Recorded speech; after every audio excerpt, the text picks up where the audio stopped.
আসসালামু আলাইকুম প্রিয় শিক্ষার্থীবৃন্দ। বাংলাদেশে এই সর্বপ্রথম পূর্ণাঙ্গ ডিজিটাল বই ইজি কেমিস্ট্রির পক্ষ থেকে তোমাদের সবাইকে জানাচ্ছি সুস্বাগতম। আমাদের ইজি কেমিস্ট্রির বই তুমি পেয়ে যাচ্ছ রোড টু মিশন 100 সাজেশন একবারে ফ্রি। দেখো, এই রোড টু মিশন 100 সাজেশন থেকে তুমি 100% ইনশাল্লাহ কমন পাবে যে কোনো বোর্ডে। এবং এই বইয়ের আরও কিছু বিশেষত্ব আছে, যেগুলোর মধ্যে একটা হচ্ছে কি, দেখো আমাদের এমসিকিউ এবং সিকিউ প্রত্যেকটার ক্ষেত্রে কিন্তু কিউআর কোড দেওয়া আছে, যে কিউআর কোড স্ক্যানের মাধ্যমে তুমি সরাসরি আমাদের ভিডিওতে চলে আসবে এবং তোমার সমস্যা কিন্তু তুমি সমাধান করে নিতে পারবে। তার মানে দেখো, বইয়ের সঙ্গে শিক্ষক একদম ফ্রি। সো দেরি না করে তোমার নিকটস্থ লাইব্রেরি অথবা টেকনিক ইজ এডুকেশনের অনলাইন পেজ থেকে সরাসরি অনলাইনে অর্ডার করে বইটি তুমি সংগ্রহ করে নিতে পারো। চলো আজকে মূলত আমরা আরেকটি সৃজনশীল সলভ করব। দেখো, এই প্রশ্নটা আমরা একটু ভালোভাবে লক্ষ্য করি। আমাদের দুইটা পাত্র দেওয়া আছে, পাত্র এ এবং পাত্র বি, বা পাত্র 1 এবং পাত্র 2। এই দুইটা পাত্র দেওয়া আছে। এখানে আমাদের ঘনমাত্রা এবং আয়তন দেওয়া আছে দুইটা যৌগের ক্ষেত্রে। এখন আসো আমরা আসলে এই প্রশ্নটা ক এবং খ নিয়ে আলোচনা করি। ক নম্বর প্রশ্ন বলছে বিক্রিয়ার হার কাকে বলে। দেখো, বিক্রিয়ার হার যে কথা, বিক্রিয়ার গতিবেগ একই কথা। তাহলে দেখো, একক সময়ে বিক্রিয়ক ভেঙে যত গ্রাম দ্রব উৎপন্ন হবে, বা দেখো প্রতি একক সময়ে যে পরিমাণ দ্রব ভাঙবে তাকে আমরা বলবো কি বলতো, ওই বিক্রিয়ার হার, মানে প্রতি একক সময়ে। ঠিক আছে, তাহলে দেখো, বিক্রিয়ক বা উৎপাদের ঘনমাত্রার পরিবর্তন এবং ওই পরিবর্তনের প্রয়োজনের সময়, এই দুইটার অনুপাতকে আমরা কি বলতেছি বলতো, বিক্রিয়ার হার বলতেছি। ওকে, এখন আসো খ নম্বর প্রশ্নটা যদি একটু লক্ষ্য করি। বলছে গ্যালভানিক কোষে লবণ সেতু ব্যবহার করা হয় কেন। দেখো, গ্যালভানিক কোষে লবণ সেতু ব্যবহার করার দুইটা কারণ আছে। এক নম্বর কারণ হচ্ছে কি বলতো, এই যে দেখো, গ্যালভানিক কোষে দুইটা যে পাত্র থাকে, এই দুইটা পাত্রের মধ্যে সংযোগ স্থাপন করে কে বলতো, লবণ সেতু। এবং আরও একটা কারণ আছে, সেটা হচ্ছে কি বলতো, সেটা মূলত হচ্ছে যে দুইটা পাত্রের মধ্যে ঘনমাত্রার যে একটা ব্যাপার আছে। ধরে নাও, এক পাত্রের ঘনমাত্রা কমতেছে, এক পাত্রের ঘনমাত্রা বাড়তেছে, এরকম কিন্তু কোনো কিছু হওয়া যাবে না, তাই না? তার মানে দেখো, এই যে ঘনমাত্রা যাতে ঠিক থাকে, এই যে ব্যাপারটা, এটা দেখাশোনা করে কে বলতো, লবণ সেতু। অর্থাৎ যতক্ষণ লবণ থাকবে কোষের মধ্যে, দেখবে বিদ্যুৎ চলাচল করবে, লবণ শেষ, কোষটা কিন্তু অফ হয়ে গেছে। ওকে, তো আশা করি বুঝতে পারছি যে লবণ সেতু আসলে কেন ব্যবহার করা হয়। এখন আসো গ নম্বর প্রশ্নটা আমরা একটু সলভ করি। গ নম্বর প্রশ্নে বলা আছে 1 নম্বর পাত্রের দ্রবে মোট পরমাণুর সংখ্যা নির্ণয় করো। তাহলে 1 নম্বর পাত্রে কি আছে, 500 ml 0.25 মোলার Na2CO3। চলো এটা আমরা একটু সলভ করি। তাহলে 500 ml 0.25 Na2CO3। দেখো গ নম্বর প্রশ্ন। তাহলে পাত্রের মধ্যে আমাদের কি কি ছিল বলতো, গিভেন দ্যাট বা দেওয়া আছে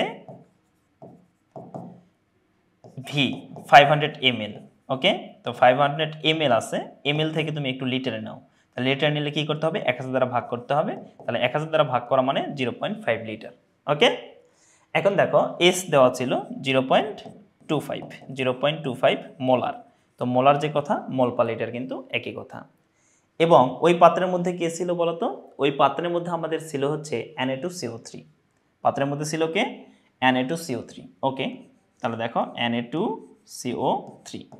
এখন কথা হচ্ছে এইটার ক্ষেত্রে আমাদের পরমাণুর সংখ্যা নির্ণয় করতে বলছে। পরমাণুর সংখ্যাকে আমরা কি দ্বারা প্রকাশ করি বলতো ভাইয়া, বড় হাতের এন দ্বারা। তাহলে এন আমাকে বের করতে বলছে, আর এন এর সঙ্গে সম্পর্কিত হচ্ছে অ্যাভোগাড্রো সংখ্যা, অর্থাৎ 6.023 × 10⁻23। ওকে, তাহলে এইটা, তাহলে এখান থেকে আমরা এখন এন এর মানটা কিন্তু নির্ণয় করতে পারবো। কিভাবে, দেখো আমরা কিন্তু একটা সূত্র শিখে আসছিলাম, এন ইকুয়াল আমরা লিখতে পারি এস ইন্টু ভি, আবার এন ইকুয়াল আমরা লিখতে পারি কি বলতো, এন ডিভাইডেড এন এ। যদি এই দুইটা সূত্রকে আমরা রিলেট করি, তাহলে আমরা লিখতে পারি প্রশ্ন মতে, কিভাবে লিখতে পারবো বলতো, প্রশ্ন মতে N divided N A equal S into V. তাহলে দেখো এন সমান সমান আমরা কি লিখতে পারবো বলতো, এস ইন্টু ভি ইন্টু হচ্ছে কি বলতো, এন এ। তাহলে এখন তুমি লক্ষ্য করো, এস কত দেওয়া ছিল 0.25 ইন্টু ভি কত দেওয়া ছিল বলতো 0.5 ইন্টু এন এ কত দেওয়া আছে 6.023 ইন্টু 10⁻23। ওকে, তাহলে এখন দেখো এইগুলা যদি আমরা গুণ করি, তাহলে গুণ করলে কত পাওয়া যায় দেখি, একটু লক্ষ্য করি। 0.25 ইন্টু 0.5 ইন্টু 6.023 ইন্টু 10⁻কত বলতো 23। তাহলে দেখো আমরা পাচ্ছি 7.528 ইন্টু 10^22t, তাই না? এখন তুমি একটা জিনিস লক্ষ্য করো, এইটা কিন্তু আমরা একটা পরমাণুর সংখ্যা পাইলাম। তাহলে এখন তুমি লক্ষ্য করো এই যৌগটার মধ্যে সোডিয়াম আছে কয়টা? 2টা। কার্বন আছে কয়টা? 1টা, তাহলে 1 যোগ অক্সিজেন আছে কয়টা? 3টা। তাহলে টোটাল কয়টা আছে বলো তো? 2 1 3 3 3 6। তাহলে 6টা পরমাণু বিদ্যমান যৌগটার মধ্যে। তাহলে দেখো এই সংখ্যাটাকে আমরা কি করব এখন? 6 দ্বারা গুণ করব। তাহলে 6 ইন্টু 7.528 ইন্টু 10^, কত বলো তো? 22, এতটি। তার মানে আসলে পরমাণুর সংখ্যা হবে এতটি। তাহলে এখন এটাকে আমরা গুণ করবো কত দ্বারা? 6 দ্বারা। তার মানে আমরা পাচ্ছি 4.51 ইন্টু 10^23, অর্থাৎ আমাদের এই যৌগটার মধ্যে এতটি অণু বিদ্যমান ছিল। আশা করি জিনিসটা আমরা বুঝতে পেরেছি। তাহলে দেখো পরমাণুর সংখ্যা যদি বের করতে বলে তাহলে ওই যৌগের মধ্যে পরমাণু কয়টা আছে সেটা গুণে তার সঙ্গে কিন্তু গুণ করে দিতে হবে। এই জিনিসটা কিন্তু মাথায় রাখতে হবে। আশা করি গ নাম্বার প্রশ্ন আমরা খুব ইজিলি বুঝতে পেরেছি। চলো লাস্ট আমরা ঘ নাম্বার প্রশ্নটা একটু দেখার চেষ্টা করি। ঘ নাম্বার প্রশ্ন আমাদেরকে কি বলছে সেটা একটু দেখার চেষ্টা করি। তাহলে দেখো ঘ নাম্বার প্রশ্ন। এখন ঘ নাম্বার প্রশ্ন যদি আমরা লক্ষ্য করি, দেখো বলছে 1 নম্বর ও 2 নম্বর পাত্রের দ্রবণ একত্রে মিশ্রিত করলে, তার মানে এই দুইটা পাত্রকে যদি আমরা মিশ্রিত করি তাহলে মিশ্রিত করলে বলছে প্রমাণ অবস্থায় কত লিটার গ্যাস পাওয়া যাবে গাণিতিকভাবে বিশ্লেষণ করো। তার মানে আমরা বুঝতেই পারতেছি এই দুইটা একত্রে মিশ্রিত করে আমাদের দেখতে হবে লিমিটিং বিক্রিয়ককে। লিমিটিং বিক্রিয়ক বের করার পরে সেই লিমিটিং বিক্রিয়ক থেকে আমাদের উৎপাদের পরিমাণটা নির্ণয় করতে হবে, অর্থাৎ আয়তন নির্ণয় করতে হবে। তাহলে চলো, তাহলে এখানে হচ্ছে 500 ml 0.25 molar Na2CO3, 700 ml 0.325 molar HCl দ্রবণ। তাহলে চলো আমরা একটু লিখে ফেলি। তাহলে দেখো এক পাশে ছিল কি বলতো, এক পাশে দেওয়া আছে হচ্ছে এস কত 0.25 মোলার, এবং আর কি দেওয়া আছে এখানে বলতো, ভি দেওয়া আছে হচ্ছে 500 ml, ওকে ml, এবং Na2CO3 ছিল, তাই আণবিক ভর আমরা জানি Na2CO3 এর ক্ষেত্রে বলতো আণবিক ভর কত, Na2CO3 এর ক্ষেত্রে আণবিক ভর হচ্ছে 106, ওকে। তাহলে এখান থেকে আমরা কি করতে পারবো, W বের করতে পারবো। আবার তুমি লক্ষ্য করো আরেক প্রান্তে যদি আমরা দেখি তাহলে এই প্রান্তে দেওয়া ছিল S ইকুয়াল কি বলতো 0.325 মোলার, মানে দ্বিতীয় পাত্রে, এবং সেই সঙ্গে ভি বলা ছিল 700 ml, ওকে, এবং তার সঙ্গে কি বলতো আণবিক ভর HCl যেহেতু বলছে তার মানে কত বলতো 36.5। আণবিক ভর কিভাবে বের করে আশা করি আমরা এটা জানি। তাহলে এখন আসো এখান থেকেও আমরা কি করতে পারবো, একটা কিন্তু W বের করতে পারবো, ওকে। তাহলে এখন দেখো দুই পাশে আমরা W বের করে ফেলি। তাহলে আমরা লিখবো উই নো দ্যাট, তাহলে আমরা জানি কি বলতো এস, আচ্ছা আমরা জানি W equal SMB divided 1000। We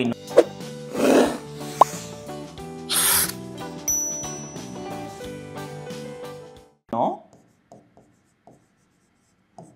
that W equal SMV divided কি বলতো 1000, ওকে। তাহলে দেখো S কত 0.25, M কত, M হচ্ছে 106, V কত বলতো, V হচ্ছে 500, ওকে, SMV ডিভাইডেড 1000, ওকে। তাহলে এখন এটার মানটা আমরা বের করে ফেলি, দেখি কত আসে। তাহলে দেখো 0.25 ইন্টু হচ্ছে 106 ইন্টু হচ্ছে 500, ওকে, ডিভাইডেড হচ্ছে 1000।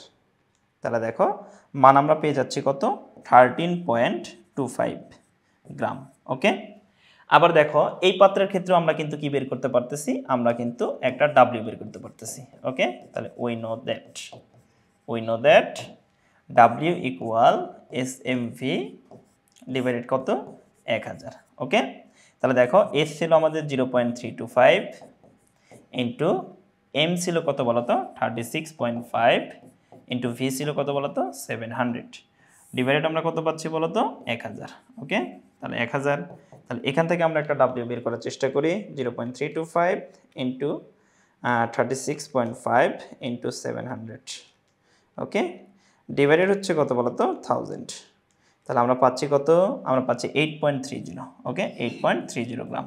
তাহলে দেখো দুইটা পাত্রে আমরা W পেয়ে গেছি। এখন আমাদের কাজ হচ্ছে যেহেতু দুইটা পাত্র আমরা মিশ্রিত করছি তার মানে এরা কি করবে বলতো, এরা কিন্তু বিক্রিয়া করবে। এরা কি করবে, বিক্রিয়া করবে। তাহলে বিক্রিয়া করলে কি হবে দেখো, আমাদের একটা পাত্রের মধ্যে ছিল Na2CO3 এবং আরেকটা পাত্রের মধ্যে কি ছিল বলতো, আরেকটা পাত্রের মধ্যে ছিল হচ্ছে আমাদের HCl। ওকে, তাহলে HCl বিক্রিয়া করলে এখানে আমাদের কি পাবো আমরা, দেখো এখানে মূলত 2HCl নিতে হবে, তার মানে 2NaCl প্লাস হচ্ছে কার্বন ডাইঅক্সাইড প্লাস হচ্ছে কি বলতো পানি। এটা হচ্ছে আমাদের রাসায়নিক বিক্রিয়া।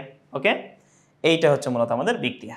এখন কথা হচ্ছে আমাকে বের করতে হবে লিমিটিং বিক্রিয়ক কোনটা। তাহলে লিমিটিং বিক্রিয়ক বের করার জন্য দেখো আমরা যে কাজ করব, এর আণবিক ভর বিক্রিয়া করবে এর আণবিক ভরের সঙ্গে। ওকে, তাহলে দেখো HCl এর আণবিক ভর হচ্ছে 36.5, সো আমরা লিখতে পারি 2 × 36.5। 2 ইন্টু কেন দিলাম, কারণ HCl এর সামনে 2 আছে তাই।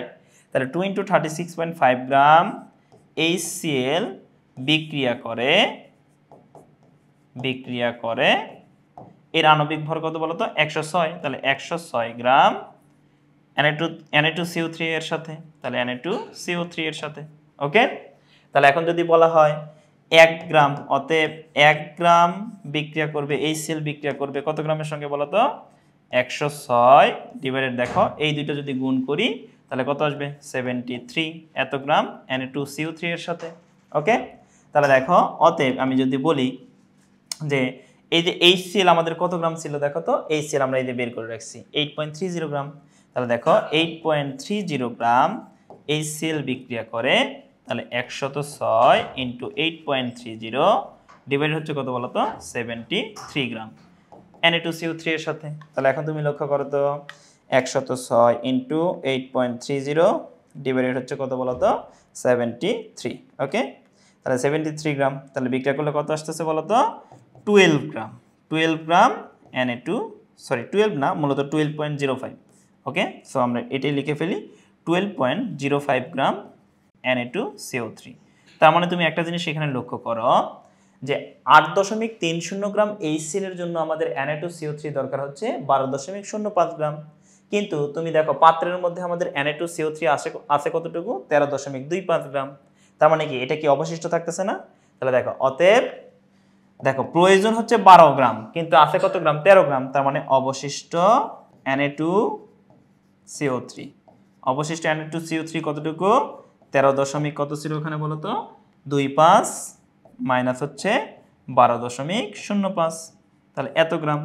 তাহলে বাদ দিলে কত হয় দেখো তো মাইনাস হচ্ছে 13.25, তাই না 0.25। ওকে, মাইনাস করলে আসে হচ্ছে 1.19 গ্রাম মূলত আমাদের অবশিষ্ট আছে। আমরা মাথায় রাখবো বিক্রিয়ক দ্বয়ের মধ্যে যে বিক্রিয়কটি আগেই নিঃশেষ হয়ে যাবে সে হচ্ছে লিমিটিং বিক্রিয়ক, তাহলে যে অবশিষ্ট থাকবে সে কিন্তু লিমিটিং বিক্রিয়ক না। তাহলে যেহেতু অবশিষ্ট এখানে Na2CO3, তাই বুঝতেই পারতেছি এখানে লিমিটিং বিক্রিয়ক কি হবে HCl। তাহলে আমরা লিখব বিক্রিয়াটির ক্ষেত্রে লিমিটিং বিক্রিয়ক তাহলে কি বলতো, আমরা আরেকটু উপরে যাই। হ্যাঁ, তাহলে দেখো লিমিটিং বিক্রিয়ক হচ্ছে, আমরা এখানে লিখে ফেলি লিমিটিং বিক্রিয়ক হচ্ছে হলো HCl। ওকে, আর মনে রাখবে যে লিমিটিং বিক্রিয়ক হয় আমাদের সেখান থেকেই উৎপাদের ভর বা উৎপাদের আয়তন নির্ণয় করতে হয়। ঠিক আছে, তাহলে আমরা এখন আবারও কি করব বলতো, ধরুন বিক্রিয়াটা একটু লিখে ফেলি Na2CO3 প্লাস 2HCl বিক্রিয়া করে এখান থেকে আমরা কি পাচ্ছি বলতো 2NaCl প্লাস হচ্ছে কার্বন ডাইঅক্সাইড প্লাস হচ্ছে কি বলতো পানি। এখন আমাকে বলছে কি পরিমাণ গ্যাস উৎপন্ন হবে, আর এখানে গ্যাস হচ্ছে আমাদের কি বলতো কার্বন ডাইঅক্সাইড, আর লিমিটিং বিক্রিয়ক কে বলতো লিমিটিং বিক্রিয়ক হচ্ছে HCl। তাহলে এখন আমার কাজ হচ্ছে লিমিটিং বিক্রিয়ককে নিয়ে এবং যে উৎপন্ন হবে তাকে নিয়ে। তাহলে আমরা দেখো এক কাজ করব, এর আণবিক ভর কত বলতো HCl এর আণবিক ভর হচ্ছে 36.5 এবং তার সামনে 2 আছে, তার মানে আমরা লিখতে পারি এইভাবে যে 2 × 36.5 গ্রাম HCl হতে CO2 উৎপন্ন হয় 22.4 লিটার। কেন? কারণ প্রমাণ অবস্থায় যে কোনো গ্যাস 1 মোল গ্যাসে 22.4 লিটার আয়তন হয় STP-তে। ঠিক আছে, যার কারণে আমরা লিখলাম যে 2 × 36.5 গ্রাম HCl হতে কার্বন ডাইঅক্সাইড উৎপন্ন হয় কত 22.4 লিটার। তাহলে এখন তুমি লক্ষ্য করো তো 1 গ্রাম হতে তাহলে কতটুকু আমাদের HCl উৎপন্ন হবে, সরি HCl কার্বন ডাইঅক্সাইড উৎপন্ন হবে, তাহলে 22.4 ডিভাইডেড হচ্ছে কত বলতো, ডিভাইডেড আমরা পাচ্ছি হচ্ছে 2 × 36.5 মানে কত বলতো 73, তাহলে 73। তাহলে এত লিটার। এখন দেখো আমার প্রশ্নে কিন্তু HCl ছিল কত গ্রাম, আমি বের করছি W 8.30 গ্রাম। তেমন দেখো এই 8.30 গ্রাম HCl হতে আমাদের কি পরিমাণ কার্বন ডাইঅক্সাইড উৎপন্ন হবে, তাহলে আমরা লিখতে পারি 22.4, এই যে 8.30 যাবে উপরে এবং নিচে থাকবে কি বলতো 73, তাহলে এত লিটার। তাহলে এখন দেখি আমাদের উত্তর কত আসে, আমরা উত্তরটা একটু সলভ করে ফেলি। দেখো তাহলে কত 22.4 ইন্টু হচ্ছে 8.30 ডিভাইডেড হচ্ছে আমাদের কত বলতো 73। দেখো আমরা কিন্তু কাঙ্ক্ষিত অ্যান্সার পেয়ে গেছি। তার মানে দেখো 2.54 লিটার। তার মানে দেখো এই যে 8.30 গ্রাম HCl হতে আমাদের উৎপন্ন হবে কত, দেখো কার্বন ডাইঅক্সাইড গ্যাস উৎপন্ন হবে 2.54 লিটার। এই তো দেখো তাহলে প্রশ্নটা কিন্তু একটু বড়, মানে উত্তরটা একটু বড় বাট খুবই সহজ। তাহলে প্রথমে আমাদের কাজ কি আমি আরেকবার বলে দিচ্ছি, দুইটা পাত্রে W নির্ণয় করব এবং এই W নির্ণয় করার পরে আমরা আগে লিমিটিং বিক্রিয়ক খুঁজে বের করব। লিমিটিং বিক্রিয়ক কে হবে বলতো, বিক্রিয়া করে যে আগেই শেষ হয়ে যাবে সে লিমিটিং বিক্রিয়ক, আর অবশিষ্ট যে থাকবে সেটা হচ্ছে দ্রবণের প্রকৃতি। তাহলে এখন দেখো যেহেতু এখানে অবশিষ্ট আছে কি Na2CO3, তার মানে সেহেতু এখানে আমরা দেখতেই পাচ্ছি HCl হচ্ছে আমাদের লিমিটিং বিক্রিয়ক। আর যে লিমিটিং বিক্রিয়ক হয় সেখান থেকে উৎপাদের ভর বা আয়তন নির্ণয় করতে হয়। তাহলে যেহেতু আমাকে গ্যাসের আয়তন নির্ণয় করতে বলছে, তো এই বিক্রিয়াটাতে আমি লক্ষ্য করলাম কার্বন ডাইঅক্সাইডই একমাত্র গ্যাস, আর লিমিটিং বিক্রিয়ক ছিল HCl, তাই আমরা HCl থেকে কার্বন ডাইঅক্সাইডের আয়তন নির্ণয় করব। তাহলে কিভাবে, দেখো HCl এর আণবিক ভর ছিল 36.5, তার সামনে ছিল 2, তাই 2 × 36.5 গ্রাম HCl হতে উৎপন্ন হয় কার্বন ডাইঅক্সাইড কত লিটার, 22.4 লিটার। তাহলে একে কত হয়, আর এই যে দেখো 8.30 গ্রামে কত গ্রাম বা কত লিটার উৎপন্ন হয়। তাহলে আমরা কিন্তু অ্যান্সার পেয়ে গেছি কত বলতো, অ্যান্সার পেয়ে গেছি 2.54 লিটার। আশা করি আমরা প্রশ্নটা খুব সুন্দরভাবে বুঝতে পেরেছি। তাহলে দেখো তুমি এই ইজি কেমিস্ট্রি বইয়ের কোডটি তুমি স্ক্যান করে, মানে স্ক্যান করার মাধ্যমে তুমি কিন্তু সরাসরি ভিডিওতে চলে আসলে এবং ভিডিও দেখে তুমি তোমার সমস্যার সমাধান করে নিতে পারলে। এইরকম ইজি সিরিজের যতগুলো বই আছে সবগুলি বইয়ের পেজে তুমি পেয়ে যাচ্ছ কিউআর কোড, যে কিউআর কোড স্ক্যানের মাধ্যমে সরাসরি শিক্ষকের সঙ্গে যুক্ত হয়ে যেতে পারতেছো। তার মানে দেখো বইয়ের সঙ্গে শিক্ষক একদম ফ্রি। সো আর দেরি না করে তোমার নিকটস্থ লাইব্রেরি অথবা টেকনিক ইজি এডুকেশনের পেজ থেকে সরাসরি বইটি তুমি সংগ্রহ করে নিতে পারো। দেখা হবে নেক্সট পর্বে, ততদিন তোমরা সুস্থ থাকো, ভালো থাকো, সবসময় টেকনিক ইজি এডুকেশনের সঙ্গে থাকো। আল্লাহ হাফেজ।